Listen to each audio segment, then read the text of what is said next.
Reagan won and the conservatives have been trying to replicate that everywhere. Well, no, it's not that necessarily. Reagan won overwhelmingly through treason. The meddling with the Iranian hostage affair, Iran-Contra being the other. He was a treasonous piece of shit who deliberately, like, fucked other people over to win.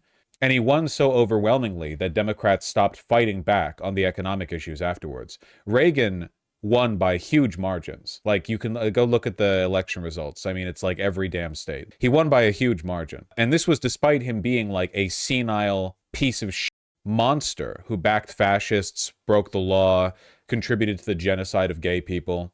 Terrible, terrible man. And a bad president, too. Ballooned the debt, the deficit. But he was so successful in spite of it, and so popular, that the Democrats gave up on fighting back against his economic message. Bill Clinton basically just did Reagan economics, but more effectively, which is why we had a budget surplus under Bill Clinton. I'm not saying Bill Clinton's economic policies were good, but he administrated them far more competently than Republicans ever have.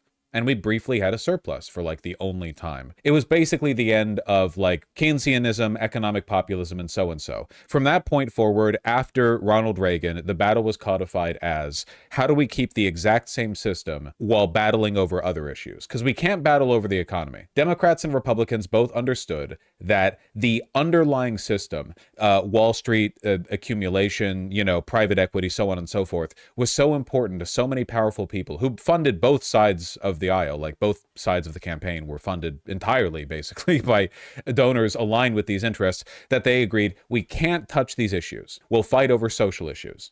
And you can see there's a marked shift in the, I would say, depth of the arguments that you see between political candidates from that point forward. How fundamentally do they criticize each other's positions? Because a lot more was on the table back in the 1930s and 40s, right? Back when FDR was president and when he kept winning, people were having much more fundamental conversations about our economic system. People were willing to challenge deeper roots.